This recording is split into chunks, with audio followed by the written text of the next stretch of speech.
இந்த மாதிரி ஏமாந்துடாதீங்க. ஏன்னா நம்ம ஒரு தப்பு பண்ணிட்டோம். இந்த தப்பு நம்மனால ஒரு 4 பேர் தெரிஞ்சாலும் ஒரு சாட்டிஸ்ஃபைட் ஆகும். ஏன்னா டெய்லி நைட் தூங்க முடியலைங்க சார். Okay, okay. அவ்வளோ மன உளைச்சல் இருக்கு. என்ன ரேட் சொன்னாரு ஸ்கொயர் ஃபீட் ரேட்டு? 2100. நாங்க வந்து ரூ. 2400 ஃபைனல் பண்ணோங்க சார். 2100க்கு அவர் சொல்ற மாரி இந்த செப்டிக் டேங்க், சம்ப்பு, அப்புறம் இன்டீரியரு, ஸ்டீல் டோரு இதெல்லாம் அதுக்குள்ள தான் வருது அப்படின்னு அவர் சொன்னாரு. எல்லாமே சேர்த்து பண்ணி கொடுத்துருவோம். ஓகே. எங்களுக்கு எல்லாத்துலயும் எக்ஸ்ட்ரா இருக்கு. இப்போ எப்படின்னா அந்த படிக்கட்டு எஸ்எஸ் ரெயிலிங் எங்களுக்கு அதிகமா இருக்கு. ஆ, அதனால எங்களுக்கு அதுலயும் எக்ஸ்ட்ரா அமௌண்ட் வேணும். ஆ. இந்த யூபிஎஸ்சி இதுக்கும் எக்ஸ்ட்ரா, இந்த இது எக்ஸ்ட்ரா, அது எக்ஸ்ட்ரா, அந்த கிரானைட் எக்ஸ்ட்ராங்க சார். எங்கெங்கெல்லாம் கிரானைட் யூஸ் பண்ணியிருக்காங்களோ அதுக்கு எல்லா கிரானைட்டும் எக்ஸ்ட்ரான்னு சொல்லிட்டு அதுக்கு ஒரு 50,000 வாங்கியிருக்காரு. அவரை வந்து எல்லா பக்கம் சொன்னாருங்க சார்.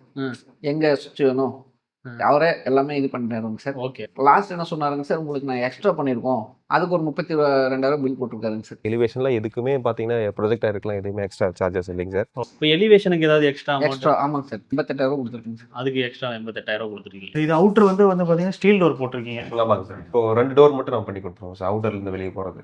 அவுட்டோர்ல வெளியே எந்த டோர் வருதோ அது வந்து 2 டோர் நாங்க பண்ணி. உங்க பட்ஜெட்ல? ஆமா சார். ஆமா. இப்போ ஸ்டீல் டோர் ஒன்று போட்டிருக்காரு இல்லையா? அது வந்து என்னன்னாங்க சார், ஸ்கொயர் ஃபீட் ரேட்லையா இல்லை? இல்லை சார், அது தனி எக்ஸ்ட்ரா. இந்த ஸ்டீல் டோரோட ரேட் 78,000 எனக்கு பில் பண்ணி 80,000 பில் பண்ணியிருந்தாருங்க சார். Okay, okay. ஆனால் நாங்கள் ஈரோடில் போய் விசாரிச்சது இல்லைங்க சார். இதோட அதிகபட்ச ரேட்டே 60,000 தாங்க சார். இதே மாடல், இதே ரேட்டு, இதே இது எல்லாமே சார். ஒரு மெட்டீரியல் குவாலிட்டிலாம் சொன்னார்ல, அதே மாதிரி குவாலிட்டி எல்லாமே எந்த இஷ்யூ இல்லை. ஃபினிஷிங் பார்த்தீங்கன்னாங்க சார், ஒரு எப்படி ஃபினிஷிங் பண்ணணும்னு பண்ணலைங்க சார் அவங்க. பாத்ரூம் இது வந்து கான்கிரீட்டோட நிற்கிது. ஆமாங்க சார். பூசுல அது வந்து கிரானைட் மேல இருக்கிற சிமெண்ட் இல்ல. அது கிரானைட் பத்தாம போய் சிமெண்ட் வச்சு மேட்ச் பண்ணிருக்காங்க.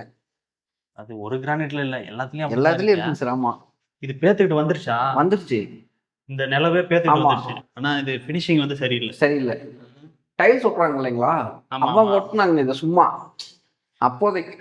நீங்க ஏதோ விசாரிச்சிங்களா? விசாரிச்சு தான் பண்ணீங்களா? அப்புறம் இவரோட பில்டிங்ஸ் எல்லாமே வந்து பார்த்தீங்கன்னா ஒரு 2 இடத்துல கட்டியிருந்தாரு. ஸோ அங்கே போயிட்டு நான் என்கொயரி பண்ணிட்டு அவங்க கட்டின பில்டிங் ஓனர்கிட்டையும் கேட்டுட்டு அதுக்கப்புறமா தான் எல்லாம் விசாரிச்சுட்டு தான் பண்ணணும். தப்பு பூரா அவரதை விட என்னோட தான் சார் அதிகம்.